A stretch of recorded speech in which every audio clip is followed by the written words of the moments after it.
Let's be honest. How is anyone supposed to afford a house anymore? Not a mansion, not luxury, just a normal home. Yet the price tags look like they were designed for millionaires. So, who's buying these homes? And are they actually rich? Or just drowning in debt? Because in 2026, $600,000 isn't a dream home anymore. In a lot of places, it's the baseline, the normal house. And that should terrify you, because most incomes never caught up. Today, we're doing something the real estate industry hates. We're not asking, can you get approved? We're asking the only question that matters. Can you actually afford a $600,000 house without turning your life into a financial horror movie? Let's start with the uncomfortable truth. $600,000 is the new normal. Not for a mansion, not for luxury, for a regular home. 3 bedrooms, 2 bathrooms, maybe a small yard, and a kitchen that still has builder-grade everything. And here's the part that should make you pause. The median household income in America is around $84,000. So we're expecting people making $84,000 to buy homes costing over 7 times their annual income. If that sounds insane, good, you're paying attention. But the market keeps acting like it's normal. Banks approve it, agents push it, culture celebrates it, and people sign the papers, and then panic in silence. Now let's talk down payment, the first boss fight. The classic rule is 20% down.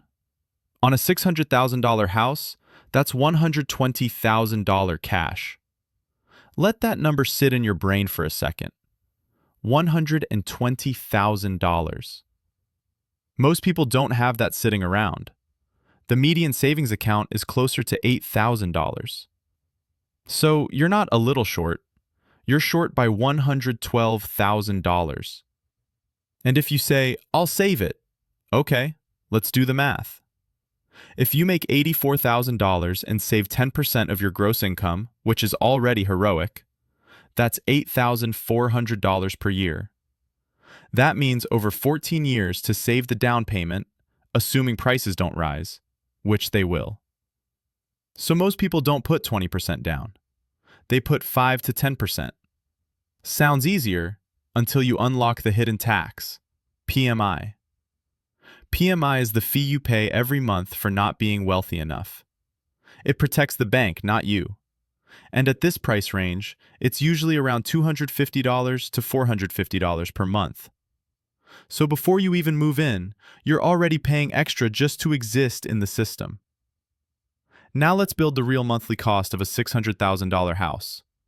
Let's assume you put 10% down, $60,000. That leaves a loan amount of $540,000. At 6 to 7% interest, your mortgage payment, principal and interest, lands around $3,300 to $3,500 per month.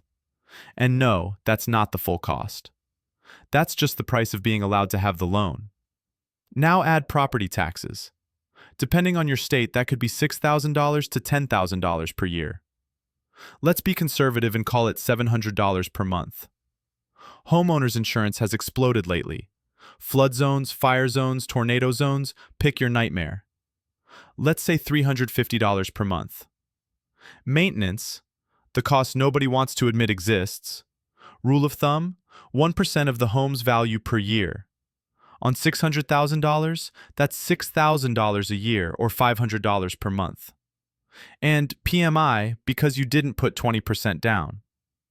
Let's call it $350 per month. Now add it up. Mortgage, $3,450. Taxes, $700. Insurance, $350. Maintenance, $500. PMI, $350. Total, about $5,350 per month. And that's assuming nothing breaks. No roof replacement, no HVAC death, no HOA surprise fee. So what income do you actually need? Financial advisors say housing should be around 28% of your gross income. If $5,350 is 28%, your income needs to be about $229,000 per year. Banks are more lenient. They'll approve up to 43% debt to income. Even then, you still need roughly $150,000 to $170,000 a year. And that's before other debt. So here's the punchline. Most people aren't buying a $600,000 home because it's affordable. They're buying it because the system lets them, and they hope nothing goes wrong. So who is actually buying $600,000 homes? Three groups. 1. Dual income high earners. 2. People with family money. 3. People stretching so hard they're one emergency away from collapse. And group number 3 is the one nobody talks about. Because nobody posts, "I'm terrified" on Instagram. They post the keys, the front door, the "we did it." Let's take a household earning $180,000 a year. That sounds rich, right? In 2026, in many markets, it's just barely enough. After taxes, health insurance, and basic retirement contributions, they take home around $10,500 per month. Now subtract the housing cost, $5,350. They're left with $5,150 for everything else. Now add life. 2 cars, $800. Car insurance, $250. Gas, $350. Student loans, $600. Groceries, $900. Utilities, internet, phones, $500. Now they're down to about $1,750. And we haven't touched kids, clothes, medical bills, birthdays, vacations, or emergencies. So what does this family do? They don't live. They manage stress. They survive the calendar. They pray the car doesn't break.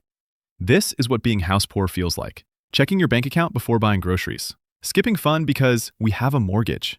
Feeling guilty spending $40 on yourself because the house is always hungry. And the scariest part is this. A $600,000 house doesn't just cost money. It costs your peace. Here's what nobody tells you. The system doesn't care if you can breathe. It only cares if you can sign. Banks profit on interest. Agents profit on the sale. Insurance companies profit on premiums. Nobody gets paid when you say, "This is too expensive." So guess what happens? They call it normal. Let me be blunt. A $600,000 house is not affordable for most people. Not sustainably. Not safely. Not without betting your life on perfect conditions. And there is no prize for buying a house that makes you miserable. No trophy for being stressed. No medal for eating ramen in your dream home. Real wealth is freedom, margin in your budget, savings, investments, the ability to handle life without panic. So if you're looking at a $600,000 house, don't ask the bank if you qualify. Ask yourself, will this house improve my life or chain me to stress for the next decade?